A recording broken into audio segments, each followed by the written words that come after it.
long rebound. Steph, no timeout with 6. At 5, Curry for the lead.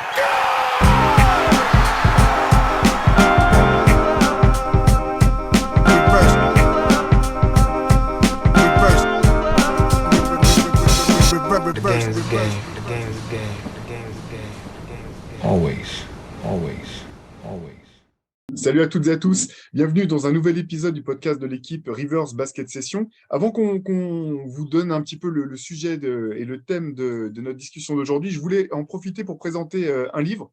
C'est le livre le livre d'or du basket 2022 qui vient de paraître aux éditions Solar Edition et qui a été rédigé par les amis Yann Onona, journaliste émérite de l'équipe dont vous souvenez peut-être, si vous êtes un lecteur de Rivers de longue date, vous avez pu croiser sa plume dans nos pages, et de Yann Casville, le rédacteur en chef de Basket Le Mag. Voilà, ils viennent de sortir ce livre, le livre d'or du basket 2022. Comme chaque année, si vous connaissez un petit peu le principe, c'est une rétrospective de tout ce qui s'est passé dans l'année basket, en NBA, dans le championnat de France, en Euroleague, les compétitions FIBA, les féminines. Bref, voilà, c'est parfait pour se rappeler un petit peu ce qui a marqué l'année 2022. Et même si l'année n'est pas finie, bien sûr, mais il y a vraiment l'essentiel des choses à retrouver, avec notamment de très belles photos, un reportage photo assez extraordinaire d'un derby en Serbie. Voilà, je vous laisse découvrir tout ça. Et aujourd'hui, épisode un petit peu spécial parce qu'on a la chance de recevoir Josh Moisan, excuse-moi, tu vois, malgré les discussions d'avant le podcast, j'arrive à me planter dans la prononciation des noms, c'est super classe. Mais en tout cas, voilà, je voulais en profiter pour te remercier parce que cette fois-ci, c'est nous qui renvoyons l'ascenseur.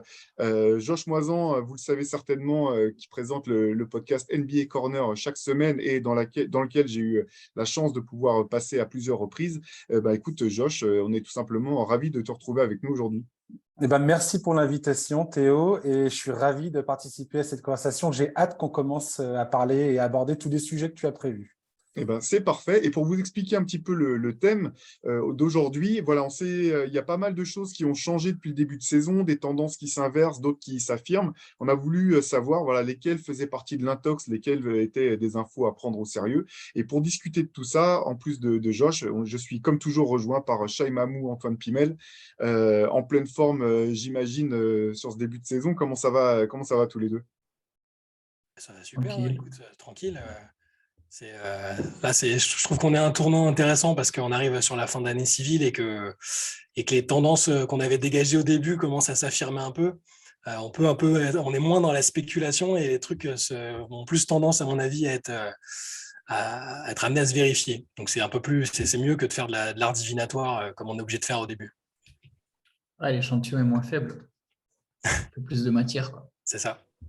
Exactement. Et pour commencer, alors on va reprendre, je vais vous proposer un premier sujet. C'est un sujet qui fait parfois un peu rage au sein de la rédaction de BS, entre ceux qui sont d'accord, ceux qui ne sont pas d'accord, ceux qui sont présents et qui sont d'accord, ceux qui ne sont pas présents aujourd'hui et qui ne sont pas d'accord. Bref, je vous passe un petit peu les détails de notre vie de la rédaction de tous les jours. La question, c'est celle-ci. Luka Doncic est en train de se James Hardeniser. Ce qu'on veut dire par là, c'est que voilà, tous les ballons passent par lui, une équipe de Dallas qui pioche un petit peu, qui est sur une série de 4 défaites de suite. Est-ce qu'on peut imaginer est-ce qu'on peut dire que Luka Doncic est en train de se James Hardeniser, ce qui peut sonner comme un compliment ou comme une insulte pour lesquelles on est prêt à enlever le pull et sortir les points américains. Josh, qu'est-ce que tu en penses, toi? Alors, moi, je pense que cette histoire de Luka Doncic à Dallas, elle est inquiétante dans le sens où on se rend compte cette saison que laisser partir Jalen Brunson était une mauvaise idée. On se rend compte que Jalen Brunson, finalement, avait un rôle très important dans le fait de suppléer Luka Doncic dans la création en tant que porteur de balle. Et c'est ce qui leur manque cruellement. Là, ils viennent de rameuter Kemba Walker. Tu sens que c'est vraiment, je sais pas, je vois pas bien ce que ça va leur apporter.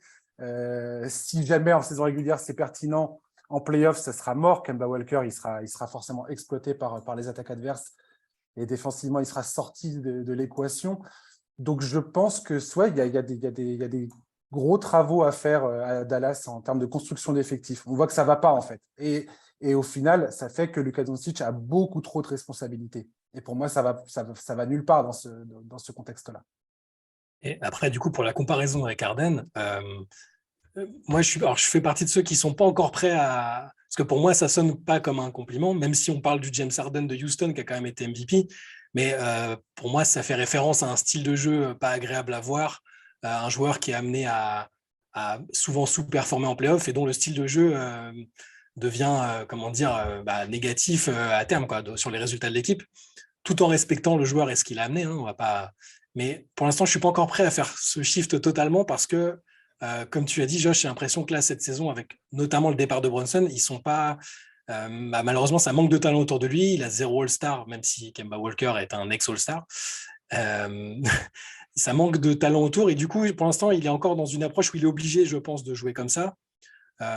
Il sort d'une saison où il a fait finale de conférence, il a joué un Eurobasket. Je pense qu'il est encore temps pour que ça, et c'est pas que ça vient pas que de lui. Il faut aussi que le coaching staff, même le front office, l'aide dans ce sens-là.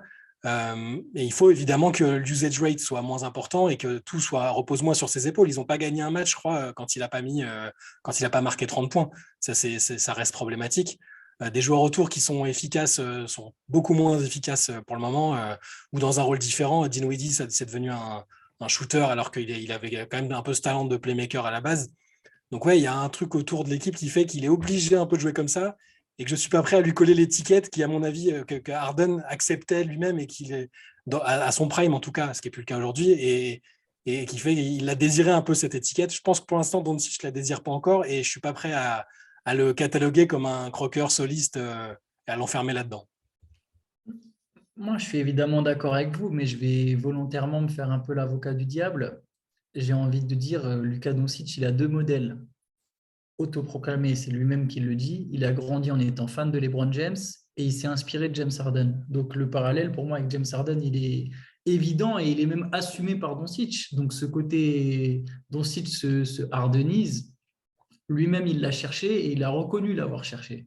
C'est un joueur, il reconnaît s'être inspiré d'Harden. Je pense que le parallèle, il est vrai. Il y a quand même une vraie, dans le jeu, une proportion à avoir tous les ballons. Et malgré ça, je suis évidemment d'accord avec vous. Les Mavericks, ça manque de talent, mais quelque part, je vais donner quand même deux exemples. Il y a deux joueurs qui, l'an dernier, jouaient encore aux Mavericks. Jalen Brunson, Kristaps Porzingis. Jalen Brunson, il s'est vraiment révélé quand Doncic n'était pas là en playoff. Avant ça, il n'avait pas autant d'opportunités. Porzingis, il n'a jamais pu être à l'aise aux Mavericks et là, il cartonne aux Wizards. Alors, les deux joueurs, moi, j'ai mes limites à la fois j'en ai beaucoup sur Porzingis et j'en ai aussi sur Brunson, mais juste un exemple sur Doncic, je pense que lui aussi va devoir quand même prendre une certaine conscience. Je suis d'accord sur le fait qu'il rend meilleur ses coéquipiers. Hein, c'est un joueur que j'adore. C'est kiffant de voir Doncic la plupart du temps. Mais aujourd'hui, oui, ça manque de talent. Mais si des joueurs comme Tim Hardaway Jr., ils ne peuvent plus jamais poser un dribble, si un joueur comme Spencer Dinwiddie, il ne peut plus jamais poser un dribble, ça devient comme Harden aux Rockets quand il avait Trevor Ariza, tous ces gars-là, Eric Gordon, mais que ces mecs-là, ils ne pouvaient plus jouer. Leur seul rôle, c'était d'aller dans le corner. Et je suis désolé, mais alors c'est pas que de la faute de Doncic, il y a aussi du Jason Kidd, mais c'est un peu ce qui se passe à Dallas.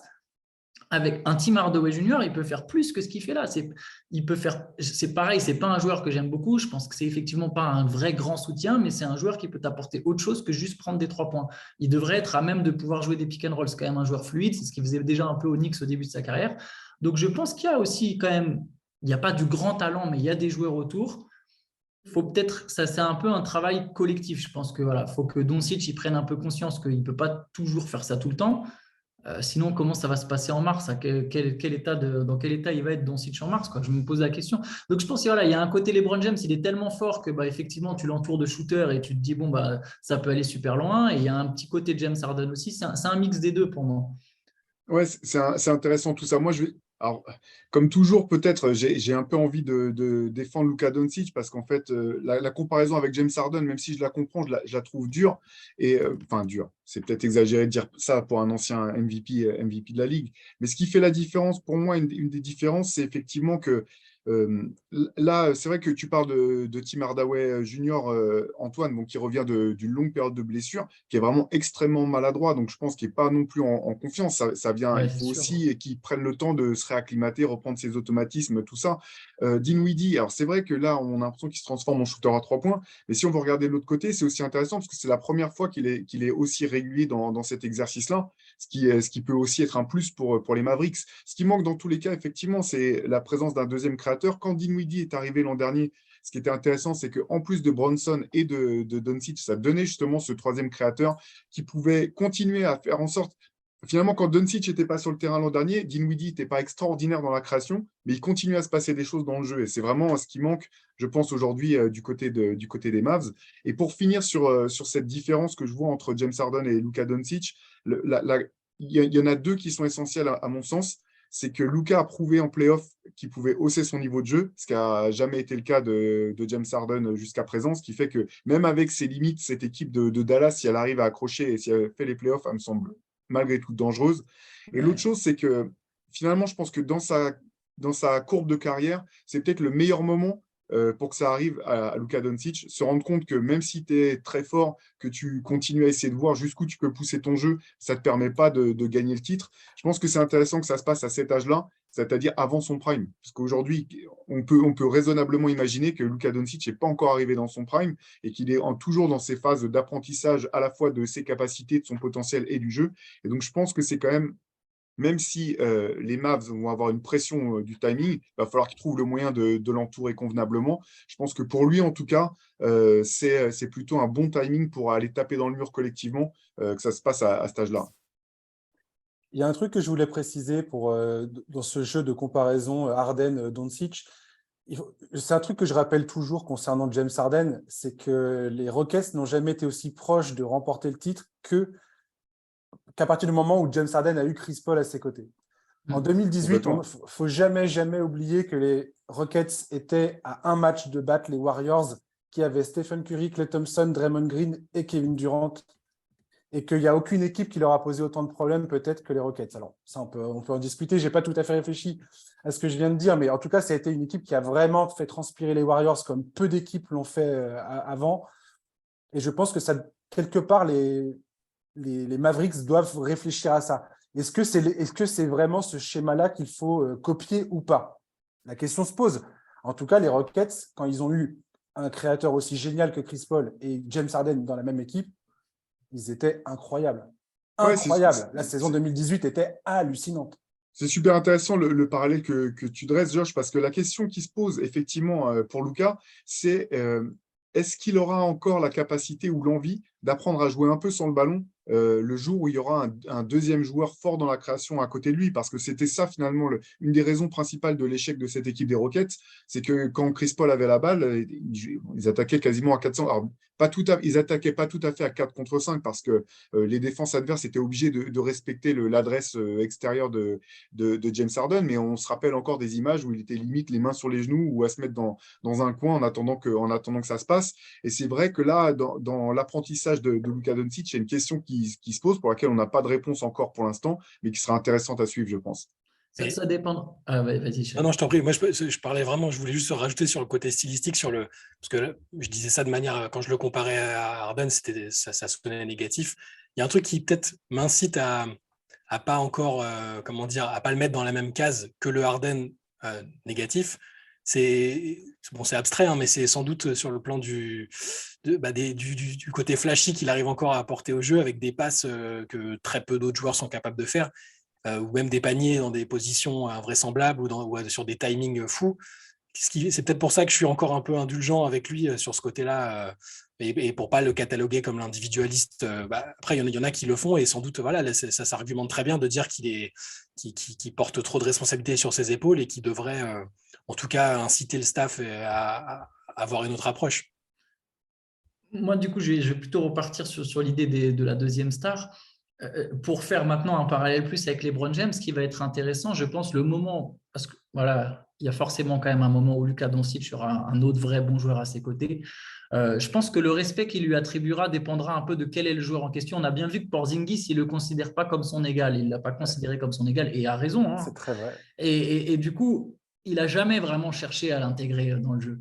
Je pense que s'il y a un joueur voilà, qu'il arrive à respecter, où il se dit ça, c'est quand même c'est une vraie star, je pense que Doncic fera les efforts, je pense que c'est quand même un gars intelligent. Je pense qu'il est capable de bend un peu son jeu pour intégrer un autre. Maintenant, pour faire la comparaison avec LeBron James, ce que j'ai trouvé sur LeBron James, si vous regardez bien, il a joué avec plein de stars. C'est jamais lui qui a adapté son niveau de jeu. Quelque part, c'était toujours lui le plus fort. Ou la seule fois où il a voulu un peu adapter son niveau de jeu, c'était le Heat en 2011 et il s'est pris la plus grosse claque de sa vie. Donc, quelque part, Doncic, je pense que c'est surtout les autres stars qui vont devoir s'adapter à lui. Et il va falloir trouver à la fois le joueur qui est capable, notamment si on parle d'un gros playmaker ou d'un extérieur, en tout cas, un joueur qui sera capable d'accepter de jouer un peu plus sans la balle, parce que oui, Doncic le fera sans doute un peu, mais il y a de fortes chances que ce soit toujours Doncic comme LeBron au final, qui soit à la base du jeu sur la grosse majorité des possessions. Donc, il faudra trouver un mec qui a à la fois l'ego de se dire, OK, bon, je mets un peu ma carrière de côté sur le plan individuel, et à la fois cette capacité purement basket dans le jeu de jouer sans le ballon, d'être capable de couper, de provoquer, d'étirer les lignes, etc. C'est le défi pour les Mavericks. T'as une idée en tête, t'as un nom à nous donner Non, j'avoue, sûr. j'espère juste qu'ils n'iront pas chercher un Bradley Beal ou des mecs comme ça. Mais même tout bêtement, hein, aujourd'hui, Doncic, il est tellement fort, je pense que tu rajoutes ne serait-ce que Chris Middleton. En fait, les Mavs, c'est tout de suite une équipe où tu dis à l'Ouest, mais Chris Middleton est de la défense, Mais même si tu sachant que c'est une bonne défense, déjà, en fait, c'est déjà super fort, en fait, vu à quel point Doncic est fort. Ou même Jalen Brunson, en fait. Si simplement ils avaient réussi à garder Jalen Brunson, je pense qu'on n'aurait pas forcément cette discussion à ce moment de la saison, en fait. Ouais, peut-être. Faut voir. Ouais, peut-être faut voir. Je ne sais pas si Jalen Brunson fait. Ah oui, il serait meilleur qu'aujourd'hui. On n'aurait pas cette discussion. Après, est-ce que leur but, c'est quand même de gagner le titre aujourd'hui? Chaque saison, maintenant, les Mavs, leur but, ça va être de gagner le titre. Et est-ce que Jalen Brunson, ça les fait vraiment passer jusqu'à ce cap? Je ne sais pas. Peut-être. Hein. En fait, je dis Ils ça sont pas parce si que loin l'an dernier, mais. l'an dernier, ils avaient Jalen Brunson, mais ils n'avaient pas Tim Hardaway Jr. qui était encore Ouais. en convalescence, et ils n'avaient pas C'est non vrai. plus Christian Wood.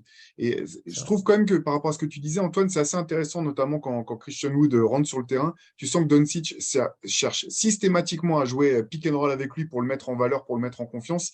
Et pour revenir rapidement sur l'échec finalement de la greffe de Porzingis, je pense qu'il faut aussi rappeler que peut-être celui qui appréciait le moins de Porzingis dans l'équipe, c'était surtout le coach, quoi. Ça n'a jamais accroché avec Rick Carlisle. Il a été obligé de changer. Porzingis était quand même en convalescence, il revenait de blessure. Il n'a jamais retrouvé tout à fait son jeu. Il s'est retrouvé à devoir jouer uniquement à se mettre dans le corner, comme tu disais tout à l'heure. C'est pas uniquement Doncic qui ne voulait pas l'intégrer, je pense. C'était aussi qu'il y avait une complémentarité d'équipe qui n'était pas au top. Et c'était assez intéressant. J'entendais en début d'année, en début de saison, il y avait un podcast de Adrian Wojnarowski avec Porzingis. Et c'est assez intéressant. Il l'interrogeait sur la manière dont il se prépare physiquement pour pouvoir tenir la route. Et Porzingis expliquait que quand il était à Dallas, il avait fait beaucoup de travail de musculation à la fois pour éviter les blessures du genou, mais aussi pour mieux prendre le contact, aller plus au rebond, et qu'il avait le sentiment d'avoir. Alors, ça avait été intéressant parce qu'effectivement, ça lui avait permis de reprendre la compétition, mais qu'il avait perdu aussi beaucoup de ce qui faisait sa force et sa fluidité, sa capacité à être mobile, etc. Donc, je pense qu'il y a, pour mettre le parallèle entre Porzingis des Wizards, qui vient de cartonner d'ailleurs avec un match à 40 points, et celui des Mavs, je pense que le contexte était aussi particulier, quoi.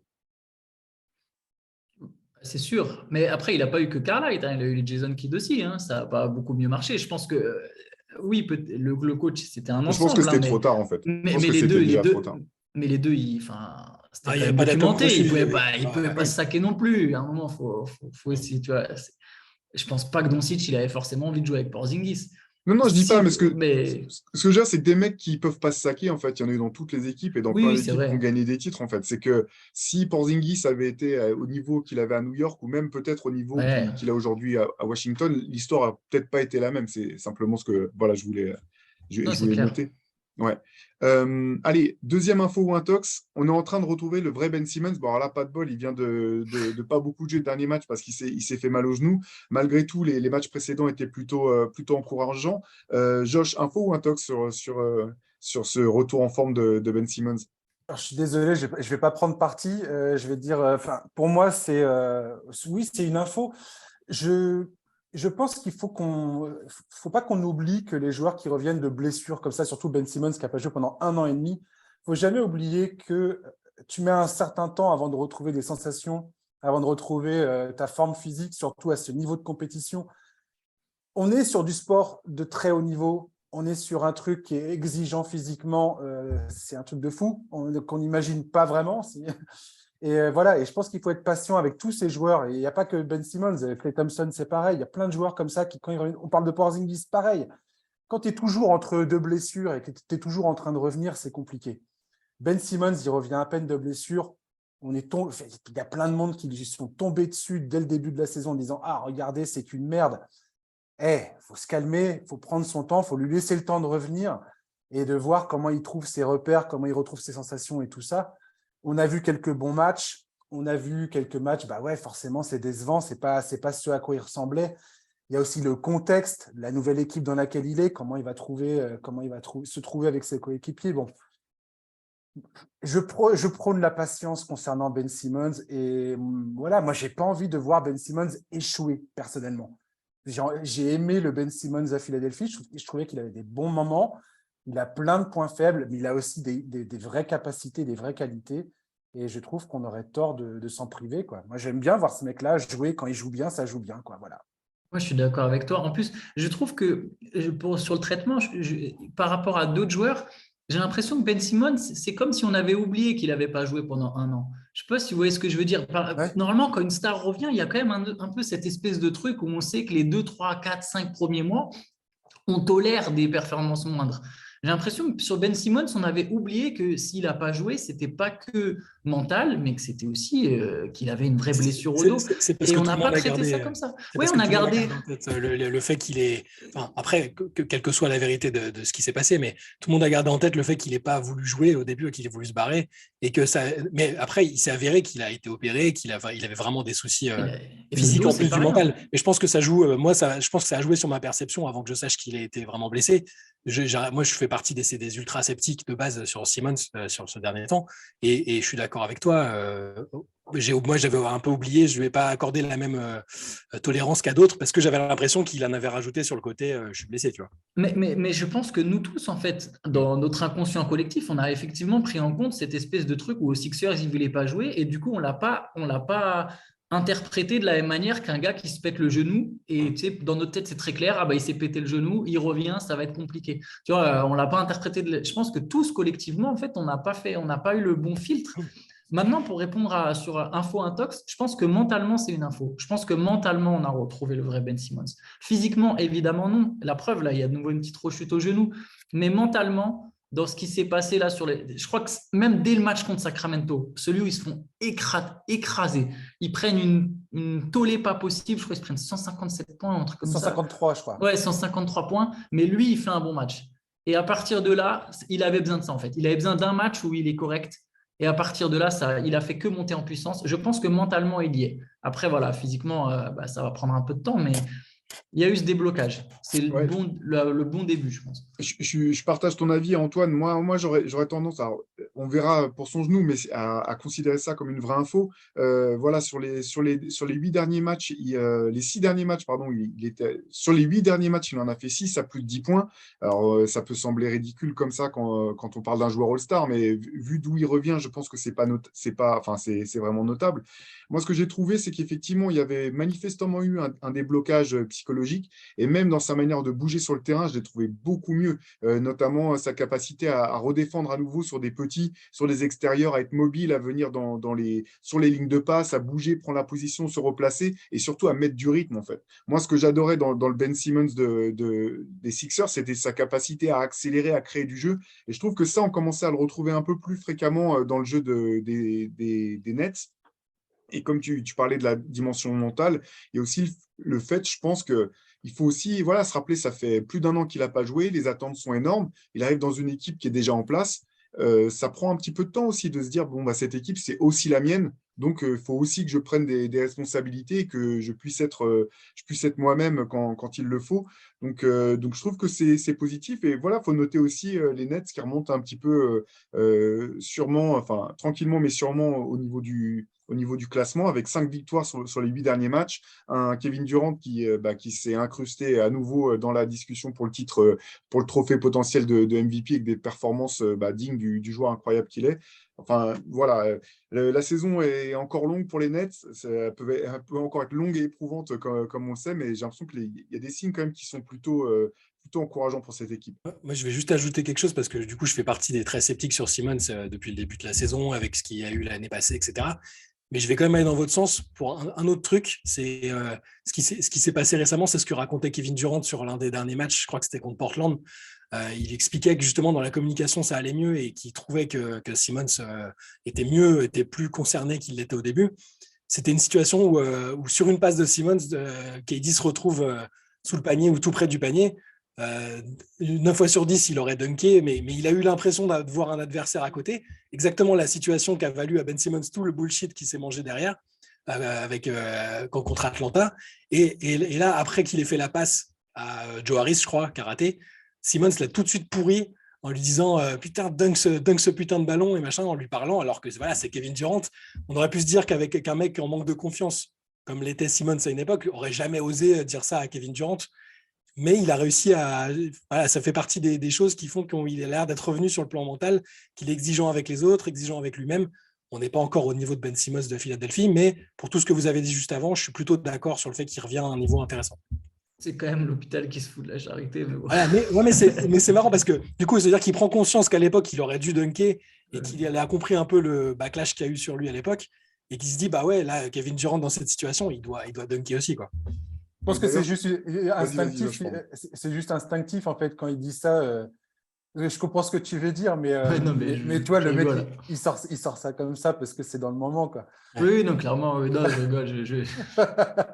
Ça me fait juste marrer, tu sais, venant de lui, tu te dis. Oui, c'est drôle, la situation est très drôle, le parallèle est très, très drôle. Et Kedi qui avait besoin, justement, je pense, de respecter un peu les mecs avec lesquels il joue, notamment Ben Simmons, parce qu'il ne le connaissait pas avant. Il a dit que c'est le genre de truc qui lui donnait confiance, en fait. Et vu que s'il marche un peu sur un fil, vu qu'il a quand même demandé son trade il n'y a pas si longtemps, le fait qu'il trouve que Simmons est sur la bonne voie, c'est important aussi pour les Nets, je trouve. Je pense qu'il a gagné du respect de ses coéquipiers. Ouais. Je pense que sur ces dernières perfs, je pense qu'il a gagné du respect de ses coéquipiers et notamment de Durant. Dans l'attitude, dans les matchs qu'il a sortis, quelques victoires qu'ils sont allés chercher. Ouais, il faut juste espérer que le genou, c'est juste un petit peu le fait que le corps n'ait pas été habitué à jouer autant depuis longtemps, que ça revienne vite. Mais effectivement, je pense que c'est en train de se remettre en place. Et puis, pour revenir sur la fameuse action où Ben Simmons a refusé de dunker, vous irez voir Derrick White hier du côté des Celtics qui a refusé un tir encore plus ouvert que Kevin Durant. Et Ben Simmons, il est littéralement tout seul. Il a juste à lâcher le ballon de ses mains pour mettre le lay-up. Il n'y a pas un défenseur à la ronde qui ressort pour un tir à 3 points. C'est un peu les... Voilà, je pense que tous les anciens joueurs NBA qui détestent les analytics, ils vont se garder cette vidéo de côté. On va à mon époque, Bref. Allez, je vous propose un nouveau sujet. Alors, celui-là, on ne l'avait pas vu venir du tout. Les Pacers qui sont actuellement 4e de la conférence Est, qu'on imaginait jouer la course à Wembanyama avec le Jazz et les Spurs et compagnie. Donc, les Pacers ne vont pas tanker finalement. Info ou intox? Josh, qu'est-ce que tu en penses? C'est une info. Cette équipe n'est pas partie pour tanker. En tout cas, ce n'est pas l'ambiance du tout du moment. Et ils ont raison. Il y a un super groupe qui est en train de se créer. J'en ai parlé récemment dans le podcast, justement, des Pacers. Et pour cette raison-là, Mathurin, c'est un rookie absolument divin, absolument génial à regarder jouer.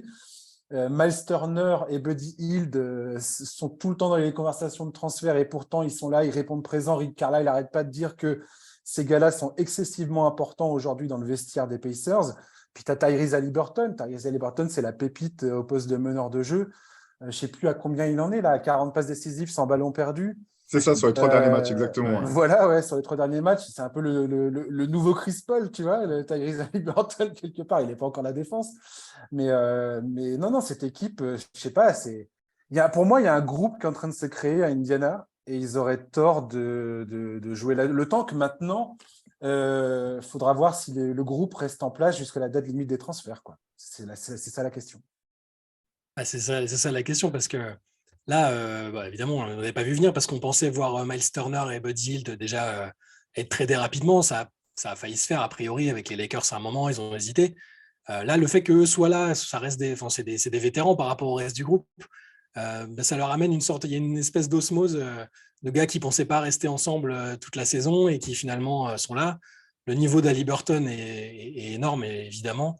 Le niveau de Mathurin comme rookie est très bon, mais même tout autour, quoi. Quand on voit Nembhard cette nuit qui met un game winner au buzzer contre les Lakers, c'est un mec qui a été responsabilisé très tôt dans la saison, alors que c'est un rookie du deuxième tour.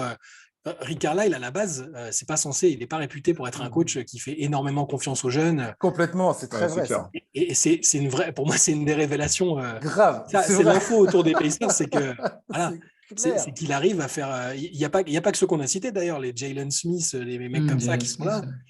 Tu vois voilà, tu vois des mecs qui ont moins de 25 piges, voire même 23 ans. Il les fait très bien jouer et ça lui donne un deuxième souffle à sa carrière, alors qu'il était là à la base pour une équipe compétitive. Et au final, il se retrouve à rendre l'équipe compétitive. Alors, je vais être un peu prudent, c'est pour ça que je suis pas sur. Je ne vais pas encore clamer que c'est une information que les Pacers vont pas tanker. Lapsus révélateur. C'est exactement ce que j'allais dire. Mais parce que ça peut aller très vite dans un sens comme dans l'autre et qu'il suffit que juste avant la deadline, que Miles Turner et Buddy Hield s'en aillent. Tout de suite, c'est un peu plus léger pour performer sur. Il reste beaucoup de matchs quand même encore. Donc, c'est hyper intéressant à suivre pour toutes les raisons que tu as dit, Josh, sur Mathurin et Haliburton qui sont super cool à voir. Je vais être prudent. Je ne sais pas s'ils tiendront toute la saison aussi haut. Là, ils sont top 4. Je ne sais pas s'ils tiendront toute la saison et s'il n'y a pas un moment où ils vont se dire bon, est-ce que ce n'est pas le moment de lâcher juste avant la deadline et puis de progressivement glisser? Vous vous moquez un peu moins de moi sur les Pacers quand même. Je tiens juste à envoyer une petite remarque au passage. C'est une bonne question, franchement, Info ou Intox. C'est un peu comme Utah. Je pense que Utah, au final, on voit, c'est déjà en train de se casser la gueule. Ouais. Indiana, ça dépend de combien de temps ça tient, quoi. Parce qu'au final, s'ils sont bien classés en février, ils peuvent se dire. Indiana n'a jamais tanké. Par contre, c'est juste une petite remarque. Les Pacers n'ont jamais tanké. Jamais eu le first pick. Le proprio n'a jamais accepté que ça se passe comme ça. C'est jamais une équipe qui s'est reconstruite par la draft, en tout cas volontairement. Ils ont déjà 2 jeunes stars. Ils peuvent se permettre de ne pas tanker, même si je pense que sur le papier, si tu as 2 arrières très forts et qu'un meneur ultra gestionnaire et que tu ajoutes le pivot du futur, tu as potentiellement une équipe qui va, dès la première année de Wembanyama, être forte. Mais si en février, au final, si cette équipe en février, elle est encore très bien classée, je pense qu'ils vont tout garder. S'ils sont allés à la lutte pour le play-off, play-in, ils peuvent se permettre de transférer qu'un des deux, entre Hield et Turner, peut-être. Se dire, on enlève que Hield et on met Mathurin dans le 5 sur la fin de saison et on voit si on arrive à accrocher le play-off et on a quand même récupéré un pick pour Buddy Hield. Et s'ils sont sortis du truc, là, je pense que là, effectivement, ils peuvent se séparer les deux et se dire quand même un peu comme les Cavaliers l'an dernier, quoi. On a été fort sans Evan Mobley, mais genre on a été bon, on a raté les playoffs, mais voilà, on a une belle base pour l'avenir. Qu'est-ce qu'on fait? Tiens, on a des atouts, on a récupéré des assets. Est-ce qu'on n'essaye pas de les mettre tous ensemble pour aller chercher une star jeune et on augmente un peu notre… Alors j'espère qu'ils n'iront pas chercher Karl Anthony Towns, mais voilà, on essaye de faire quelque chose avec notre groupe. Enfin, le début de saison leur offre encore plus de flexibilité au final. C'est mieux ça que d'être les Rockets, quoi. Petite info, Indiana a le 3e calendrier le plus compliqué à partir de maintenant jusqu'à la fin de la saison. C'est le 3e calendrier le plus compliqué qui reste à jouer. Donc, du coup, ça peut peut-être les pousser. Donc, il y a peut-être des défaites à venir. La belle histoire peut descendre un peu. Ouais. Non, clairement.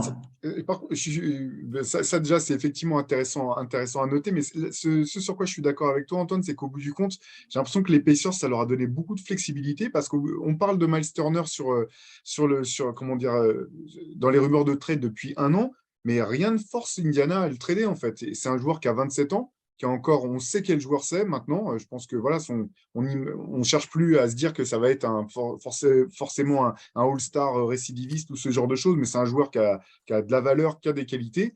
Donc finalement, les Pacers sont même pas obligés de le trader maintenant. Ils peuvent aussi le garder et le trader plus tard, voire le prolonger. Je pense qu'il n'y a pas d'urgence du côté d'Indiana. Il est free agent, non? Attends, il est free agent l'été prochain. Mais ils peuvent le prolonger, en fait. Ouais. Par exemple. On pourra lui proposer une prolongation de contrat. En fait, Oui, on les a fans, anticipé, ouais. les fans d'Indiana ne veulent pas, ont peur de surpayer pour les services de Miles Turner. Mais Ouais. à quel point tu surpayes un mec qui est élite dans la défense du cercle et sait shooter à 3 points?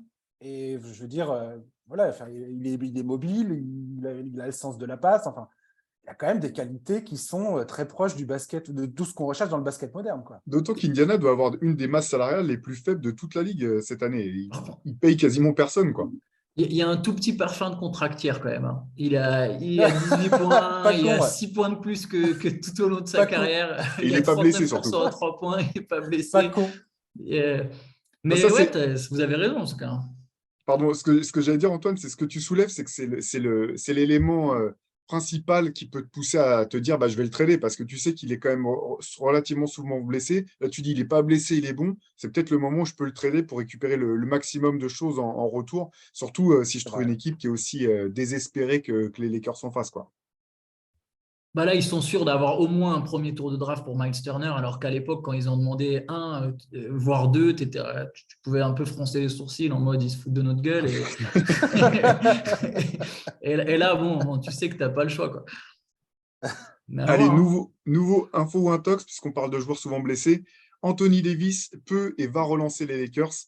Alors, les relancer de loin, hein, on dirait une relance de une passe de quarterback pour essayer d'aller mettre le lay-up au buzzer en face.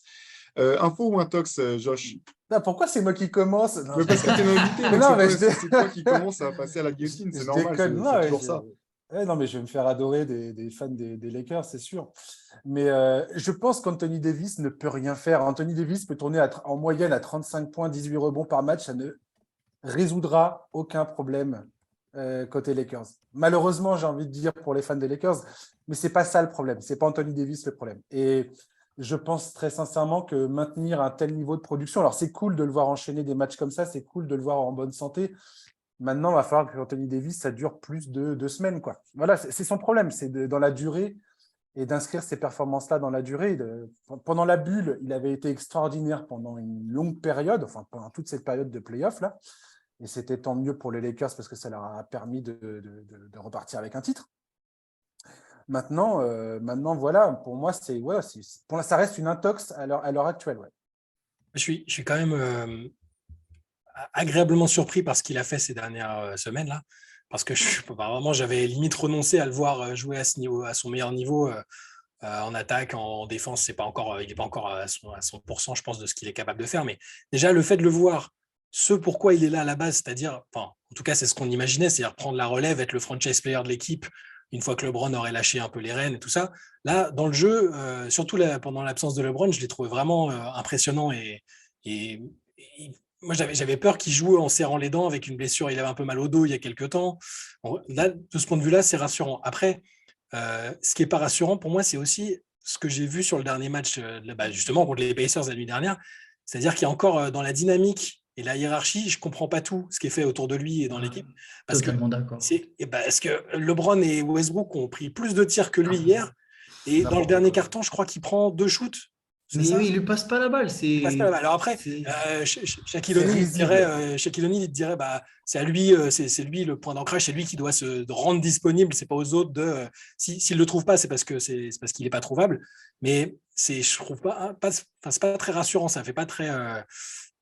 Et ça, c'est peut-être indépendant de sa volonté. Pour une fois, je vais le défendre parce que je l'ai pas trop défendu ces derniers mois.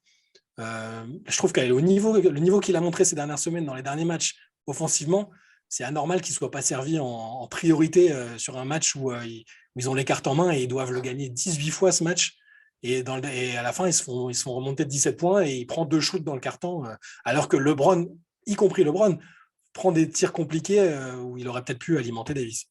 Mais en fait, moi, je ne suis pas assez bien placé pour savoir de qui c'est la faute, mais je suis totalement d'accord avec toi. En fait, de toute façon, ce match, ils le perdent à partir du moment où ils arrêtent de lui passer la balle. Alors, est-ce que Anthony Davis, il est capable de supporter, d'avoir autant de possessions sans se blesser et de le faire tous les soirs? Je ne sais pas, mais au niveau où il est en ce moment, il faut lui passer la balle, en fait. Il est assez exceptionnel, là, quand même, depuis quelques jours. Et si les Lakers ils auraient pu gagner un 3e match de suite s'ils avaient gagné cette nuit, Si ça commence à tourner un petit peu mieux, alors ça partait de très bas, hein, donc ça aide, mais c'est parce qu'il est très très fort. Mais par contre, je suis d'accord, en fait, je suis d'accord avec Josh, quoi. Il pourrait mettre 40 points. Leur équipe, c'est compliqué quand même.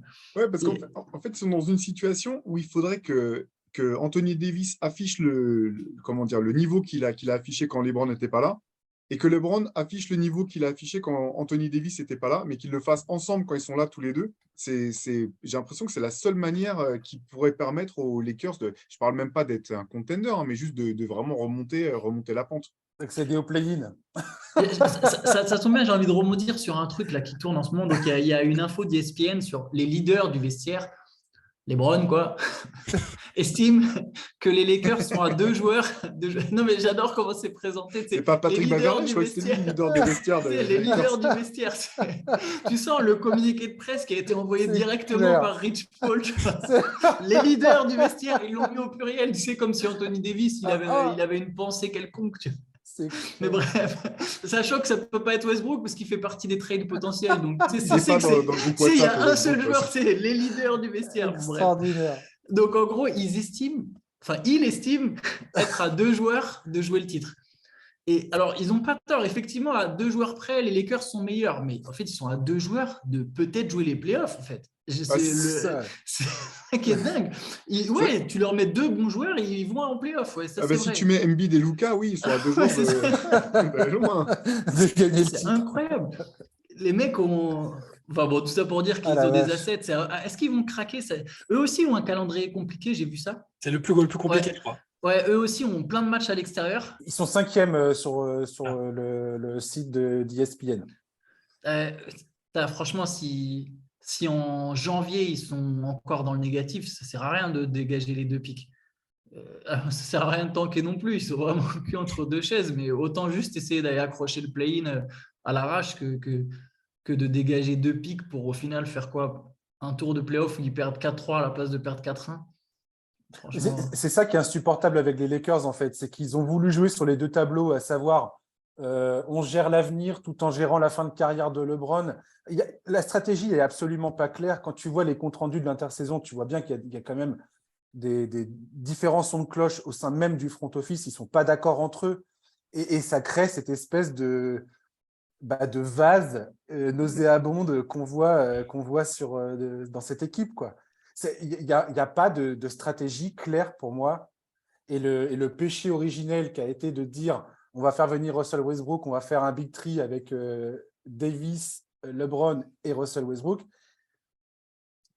Je ne vois pas comment ils vont se sortir de ce merdier. Pour moi, il n'y a pas d'issue, si ce n'est effectivement céder sur les pics de draft de 2027-2029, les premiers prix, dont certains dans le front office disent non, on garde, on ne vend pas ces trucs-là. Parce que si on vend ça, on vend notre avenir sur les 10 prochaines années, quoi.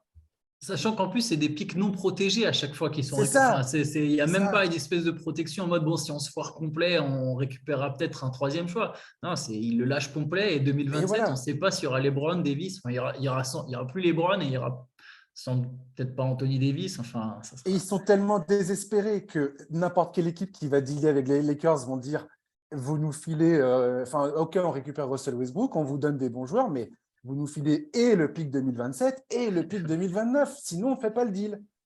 Les mecs sont dans une position intenable en termes de négociation.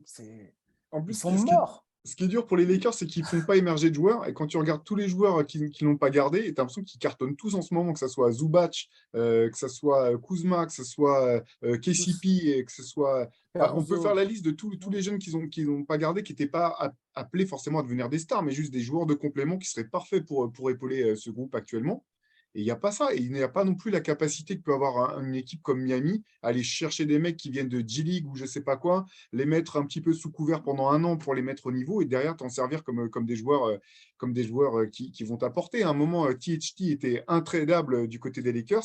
Aujourd'hui, c'est juste un joueur de rotation comme il y en a 200 autres en NBA. Tu as l'impression qu'il y a un vrai problème d'évaluation des talents, y compris de ceux qui passent par chez eux, quoi. J'aimerais bien voir les réunions, la gueule des réunions stratégiques aux Lakers depuis 3 ans entre Pelinka, Rich Paul qui doit arriver discretos, la femme de Kurt Rambis. Ouais, Rambis. C'est clair. Ça doit être assez incroyable.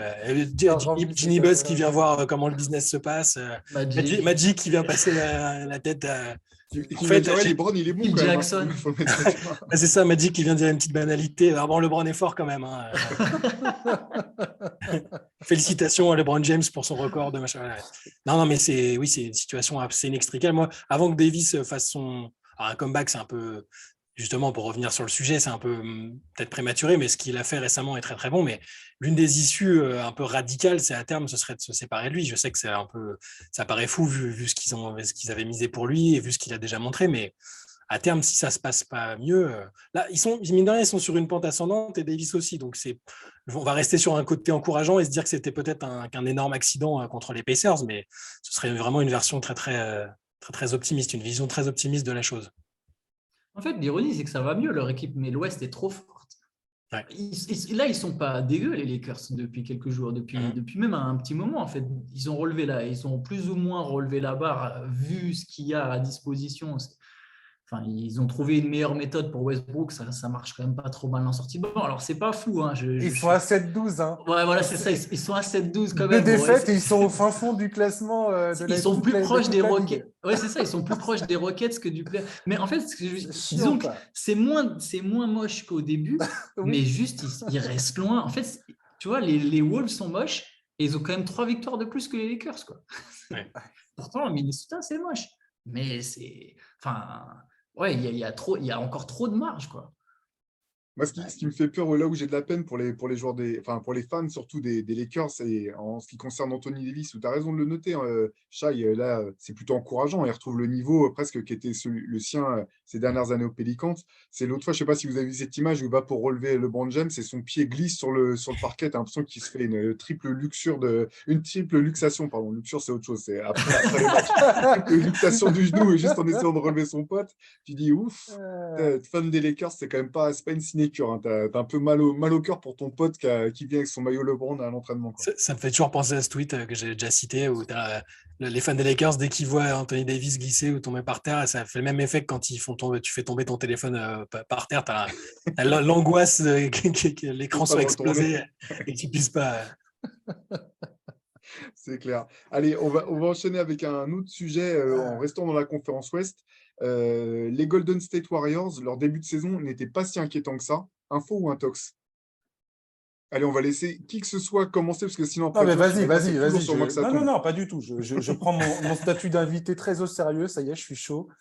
Donc, vrai franchise player. Hein. On reconnaît les vrais joueurs.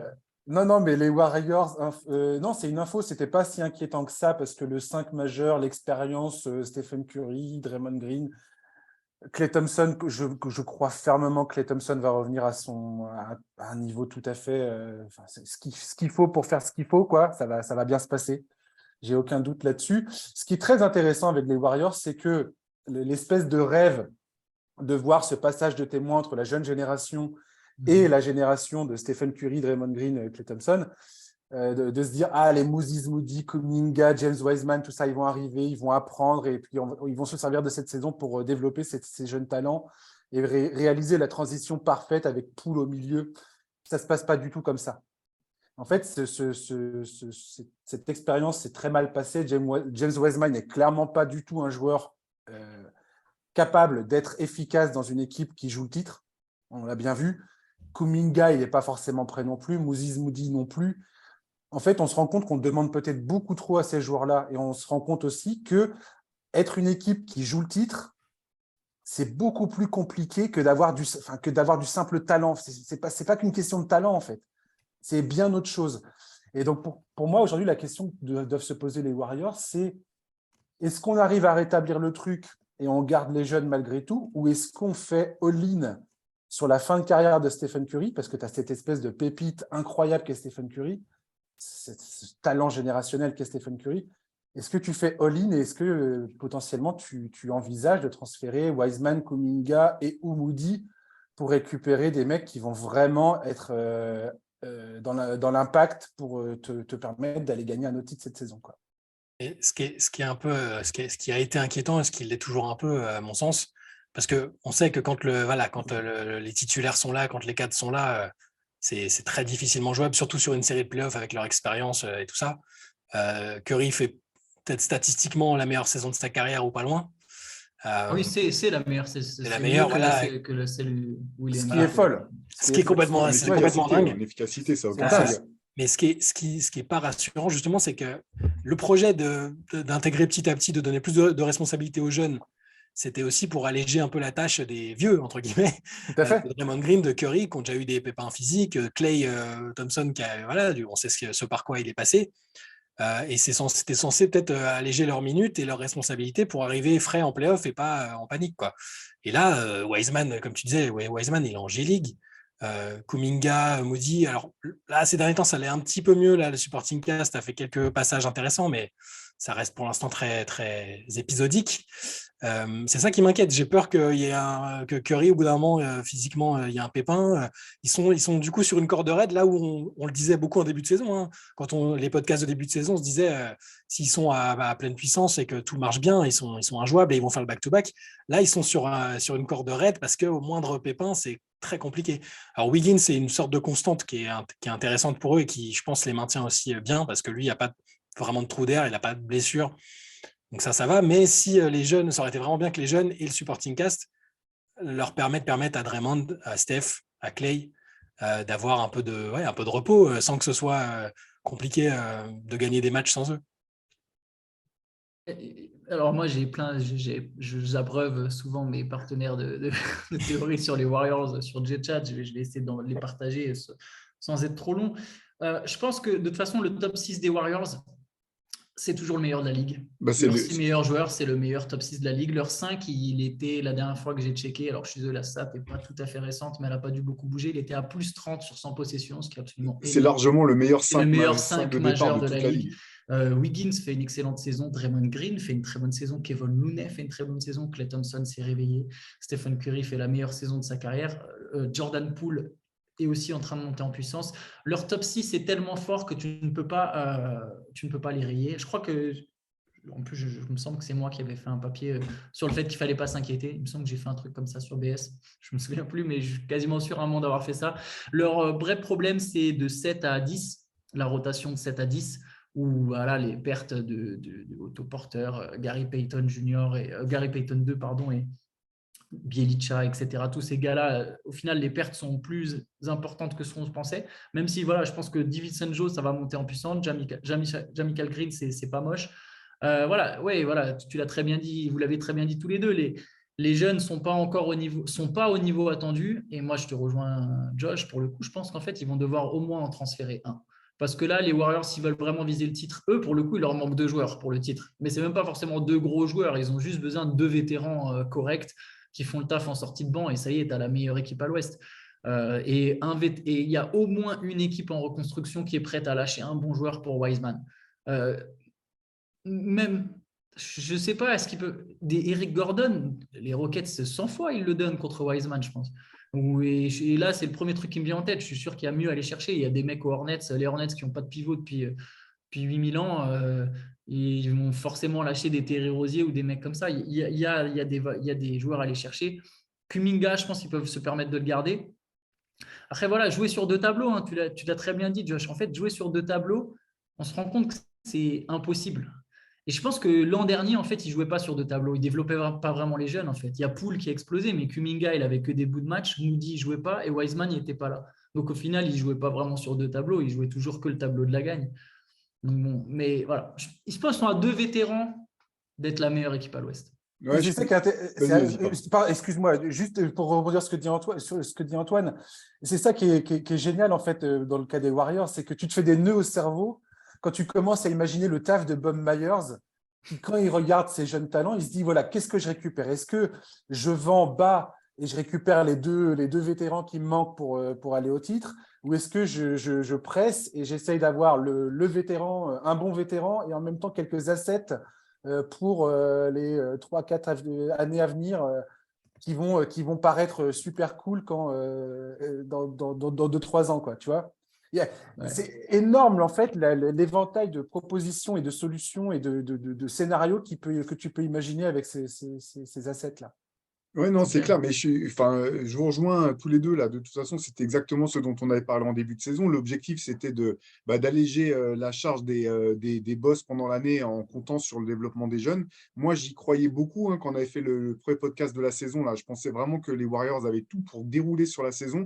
Et finalement, c'est pas le cas. Il y a ce problème des jeunes qui sont pas suffisamment prêts, notamment Kuminga. Et c'est vrai qu'il y a un moment où malgré tout le potentiel qu'il a, ça va peut-être être un petit peu inquiétant. Les Warriors vont pourrait peut-être même se demander s'il n'y a pas eu une erreur de casting à un moment, ou du moins sur le potentiel, ce qui est toujours très dur quand on draft et qu'on cherche des joueurs aussi jeunes. Mais ce qui est rassurant, je pense, du côté de Golden State, c'est que finalement, comme tu le disais, Antoine, les Warriors, depuis le début de l'année, ou pas loin, ils ont le meilleur 5 de départ de toute la ligue, mais ils avaient aussi un 5 des remplaçants qui était un des pires 5 de toute la ligue.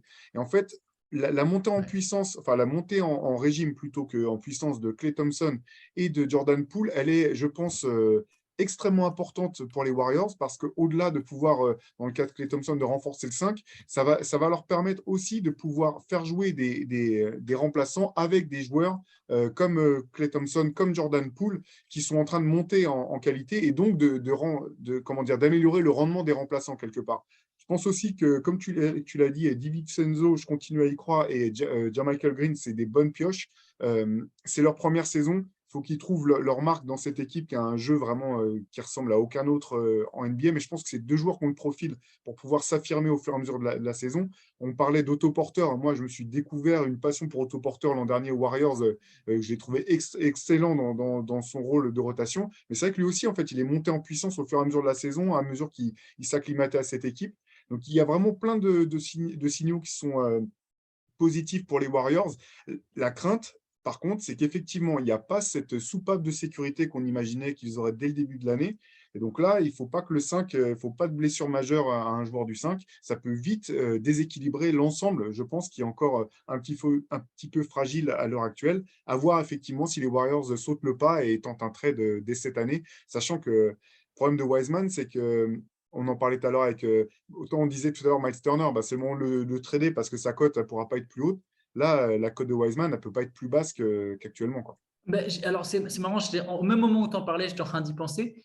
Oui, et d'un autre côté, si Wiseman, c'est une fraude, entre guillemets, si Wiseman ne se développe jamais comme on l'espérait, il est encore au stade où il y a des gens où il y a des franchises qui vont se dire ce gars-là peut être fort. Son potentiel. Alors, voilà, exactement. Alors que dans 2 ans, si dans 2 ans, il n'a toujours pas décollé, il n'y a vraiment plus personne qui va y croire. Tu vois ce que je veux dire? Et, tout le monde va se dire, non, c'est Anthony Bennett, le mec, c'est une fraude. Donc, quelque part, il y a encore un peu le doute en mode, il a été blessé, on ne l'a pas beaucoup vu, c'est le Warriors basketball, quand il joue, il met des points, tu vois. Je ne pense pas que sa valeur est au plus haut, ça c'est sûr, mais je ne pense pas non plus qu'elle est encore au plus bas. Il y a vraiment… Là, honnêtement, il y a vraiment plein d'équipes, je pense, qui lâchent des vétérans pour Wiseman. Non, c'est clair. Mais c'est vrai que s'il pouvait revenir faire 15 matchs avec, je sais pas, 7-8 double-double, tu vois, juste avant, jusqu'à début janvier, là, ce serait parfait, quoi. Je pense que c'est pour ça qu'il le balance en G-League, d'ailleurs. Parce qu'il y a les scouts qui sont en G-League. Et si en G-League, il arrive à aligner des 20 points, 15 rebonds, 5 contre sur certains matchs… C'est ce qu'il fait, là, d'ailleurs. Voilà. S'il fait ça, c'est là où tu continues à entretenir la flamme dans les front office adverses en disant « Ah, t'as vu quand même, le mec, il est beau, quoi ». Et tu as plein d'équipes qui ont besoin… Je pense aux Hornets, par exemple, qui ont toujours eu besoin d'un big un peu… Ils sont toujours à la recherche de ce big un peu clinquant, quoi. Et tu peux éventuellement… Mais voilà, la question des Warriors, c'est qui tu récupères, quoi. De qui tu as besoin. Et ce qui est dingue, c'est que les Warriors pourraient, demain, avec leurs jeunes joueurs, là, récupérer des joueurs un joueur tout à fait potable, 1 ou 2 joueurs tout à fait potables. Non, c'est clair. Mais… Des joueurs de haut de tableau, quoi. Hein. Mais Wiseman et Kuminga, je pense d'ailleurs qu'il y a encore vraiment beaucoup de talent et que les deux peuvent devenir vraiment des très bons joueurs. La question là maintenant pour les Warriors, c'est le timing. Parce qu'effectivement, tu as une saison stratosphérique de Stephen Curry entre les mains, un 5 qui est en train de monter, qui roule sur la NBA quand c'est ces 5 joueurs-là sur le terrain. Tu dis, c'est maintenant en fait. Là, je peux plus dire, dans 2 ans, Wiseman, ça sera notre pivot, quoi. Bien sûr, il y a pas à tortiller. Pour moi, il n'y a pas à tortiller. C'est maintenant. Tu fais ça maintenant. Les fenêtres de tir pour gagner un titre, si tu regardes l'histoire de la Ligue, la fenêtre peut se fermer en 2 secondes. Si tu as l'occasion d'aller gagner un titre, tu y vas. Enfin, pour moi, c'est ça. Je suis d'accord avec toi. En plus, je trouverais ça, entre guillemets, presque ridicule de se dire, ah bah non, mais peut-être qu'on ne gagne pas là dans les 2 prochaines années, mais du coup, on restera une équipe qui pèse encore sans forcément être championne, parce que Poole, Kuminga, Wiseman, personne ne sait si dans 10 ans, ça te donne une dynastie ou pas. Donc, juste ce côté, bah non, on ne va pas au bout pour gagner cette année, mais peut-être que jusqu'en 2030, on est une bonne équipe de la Conférence Ouest. Ah non, t'es les Bulls de 98, là, tu y vas, tu vas gagner, tu vas continuer à enchaîner tes bagues. Et peut-être que dans 5 ans, si tu as gagné 2 bagues de plus, Curry, il est considéré comme un top 5 player all-time, tu es considéré comme la meilleure équipe de tous les temps avec les Bulls de Jordan. Et voilà, et puis si tu as besoin de te reconstruire comme les Bulls se sont reconstruits pendant 10 ans, et ben, tu fais avec. Et je veux dire, de toute façon, tu auras laissé tellement de souvenirs, on s'en fout que tes Poole, Kuminga et Wiseman qui tapent les 50 wins en 2029 ou en 2030 et qui sortent au premier tour, ça n'a pas d'intérêt. Tu es juste revenu dans le haut du ventre mou, pas d'intérêt. Exactement. Eh ben oui, tout à fait d'accord avec toi et avec vous. Ça va être le mot de la fin. Josh, merci encore d'avoir partagé ce moment avec nous. C'est déjà fini là? Eh ben ouais, ça passe vite. Ça y est, on passait un bon moment là, mince. Écoute, en tout cas, les auditeurs pourront le continuer dès vendredi, si je ne me trompe pas, avec le prochain épisode du NBA Corner. Exact, tout à fait. Où est-ce qu'on peut retrouver ça partout, sur toutes les plateformes de podcast, Apple Podcast, Spotify, Deezer, Google Podcast et je ne sais quoi encore. Il y a des plateformes que je ne connais pas et je suis là-bas, apparemment. Donc, allez découvrir de nouvelles plateformes pour y retrouver Josh Moisan et le podcast NBA Corner. Nous vous donnons rendez-vous ici même la semaine prochaine pour un nouvel épisode. Merci encore, Josh, et puis bonne journée à tous. Salut. Ciao. Ciao les gars.